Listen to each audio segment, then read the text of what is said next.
జగన్మోహన్ రెడ్డి అసాధారణమైన హామీల్ని తన మేనిఫెస్టోలో ప్రకటిస్తారేమో అని తెలుగుదేశం పార్టీ ఒక విధంగా కంగారు పడుతూ వచ్చింది. కానీ జగన్మోహన్ రెడ్డి తాను చేయగలిగిందే చెబుతాను అంటూ మేనిఫెస్టోని ప్రకటించారు. దీంతో తెలుగుదేశం పార్టీ ఒక విధంగా ఆనందంగా ఉంది.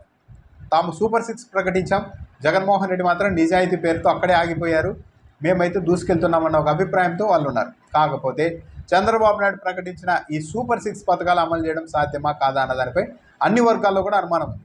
ఈవెన్ తెలుగుదేశం పార్టీ వాళ్ళు కూడా లోన ఇది అమలు అంత ఈజీ కాదు, సాధ్యం కాదు అని కూడా చెప్తూ ఉన్నారు. సీనియర్ జర్నలిస్టులు కూడా అదేవిధంగా విశ్లేషిస్తూ ఉన్నారు. గతంలో చంద్రబాబు నాయుడు ముఖ్యమంత్రిగా ఉన్నాడు, తెలుగుదేశం పార్టీ అధికారంలో ఉన్నప్పుడు ప్రభుత్వ ఆంధ్రప్రదేశ్ మ్యాగజైన్కు ఎడిటర్గా కూడా పనిచేసిన కందుల రమేష్ కూడా చంద్రబాబు నాయుడు ప్రకటించిన సూపర్ 6 పథకాలు అమలు చేయడం అంత ఈజీ కాదని అభిప్రాయపడ్డారు. అందుకు సంబంధించి ఒక చిన్న వీడియోను కొందరు నాకు పంపించారు, అది చూద్దాం. దాంతోపాటు ఇప్పుడు ఈ సూపర్ 6 పేరుతోటి బోల్డ్ అన్ని పథకాలు ప్రకటించాడు. సరే, ఆ పథకాలను పూర్తిగా అమలు చేయగలరా? అమలు చేయాలంటే డబ్బు జగన్మోహన్ రెడ్డి గారు చెప్పినట్టు ఏడాదికి 1,50,000 కావాలా, ఇంకా తక్కువ అనేది పక్కన పెడితే అది కొంచెం కష్టమైన పని, అందులో సందేహం లేదు. కందుల రమేష్ చెప్తున్నది ఏంటంటే, సరే జగన్మోహన్ రెడ్డి చెప్తున్నట్లు ఈ సూపర్ 6కి 1,50,000 కోట్లు కావాలా, అంతకంటే తక్కువ అనేది పక్కన పెడితే వాటిని అమలు చేయడం అయితే కష్టమే, అందులో అనుమానం లేదని చెప్పారు. నాకు ఇక్కడ మనకు పంపిన వీడియోలో చిన్న క్లిప్ మాత్రమే ఉంది. కాకపోతే ఆయన వెనుక ముందు ఏమన్నారు అన్నది కూడా చూడాలి కాబట్టి ఒకసారి దాన్ని పరిశీలన చేసినప్పుడు ఆయన మరో విషయం కూడా చెప్పారు. ఈ సూపర్ 6 పథకాలను అమలు చేయడం కష్టమే, అందులో అనుమానం లేదు. కాకపోతే వాటిని అమలు చేయగలిగితే చంద్రబాబు నాయుడు అమలు చేయాలి, ఎందుకంటే చంద్రబాబు నాయుడు సంపద సృష్టించి వీటిని అమలు చేయగలరు అన్న ఒక ఆశాభావాన్ని కందుల రమేష్ కూడా వ్యక్తం చేశారు.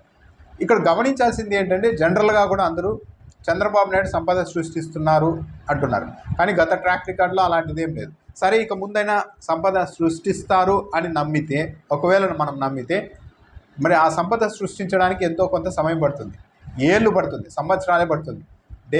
ఓ వారంలోనో 10 రోజుల్లోనో నెల రోజుల్లోనో సంపద సృష్టి అనేది అంత ఈజీ కాదు. సరే, సృష్టిస్తారు అనుకున్నా ఏళ్ళు పడుతుంది. మరి అంతకాలం ఈ పథకాలని చంద్రబాబు నాయుడు అమలు చేయరా? అధికారంలోకి వచ్చిన వెంటనే సూపర్ 6 పథకాలను అమలు చేస్తానంటున్నారు. జూలై నెల నుంచి పింఛన్ 4,000 ఇస్తా, 4,000 కాదు, ఏప్రిల్ మే జూన్కి సంబంధించి 1,000 రూపాయలు కలిపి మొత్తం 7,000 రూపాయలు ఒక్కటేసారి వృద్ధులకు పింఛన్గా ఇచ్చేస్తానని కూడా చంద్రబాబు నాయుడు చెప్తున్నారు.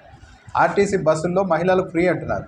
20 లక్షల మంది యూత్కు 3,000 రూపాయలు చెప్పిన నిరుద్యోగ భృతి ఇస్తానంటున్నారు. ఇవన్నీ కలిపితే అమలు చేయాలంటే తొలి ఏడాదే 1,50,000 కోట్లు కావాలి. మరి సంపద సృష్టించకుండా వెంటనే ఎలా అమలు చేయగలుగుతారు అన్నది ఒక కీలకమైన పాయింట్. ఒకవేళ అధికారంలోకి వచ్చిన వెంటనే ఒకవేళ అమలు చేయగలుగుతామని ధీమా వ్యక్తం చేస్తూ ఉంటే తెలుగుదేశం పార్టీ నాయకత్వం, మరి ఇప్పటివరకు జగన్మోహన్ రెడ్డి ఏపీని శ్రీలంకగా మార్చేశారు అన్న మాటని వెనక్కు తీసుకోవాల్సి ఉంటుంది.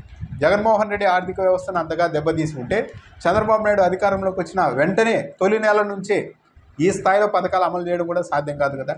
అంటే ఇప్పుడు ఏం జరగబోతోంది, మొత్తానికైతే తెలుగుదేశం పార్టీ అధికారంలోనికి వస్తే సగానికి పైగా ఈ పథకాలు అయితే అమలయ్యే దేశాలు ఉండవు.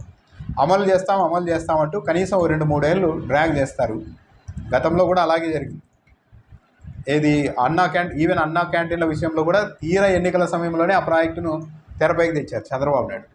కాబట్టి ఇవన్నీ ప్రకటించినప్పటికీ కూడా ఇవైతే అమలు చేయడం సాధ్యం కాదు అన్నది ప్రతి ఒక్కరూ చెబుతున్న మాటే. కానీ వైసీపీ మేనిఫెస్టో కంటే మేము మేనిఫెస్టో పరంగా బలంగా ఉన్నామని తెలుగుదేశం పార్టీ చెప్తోంది.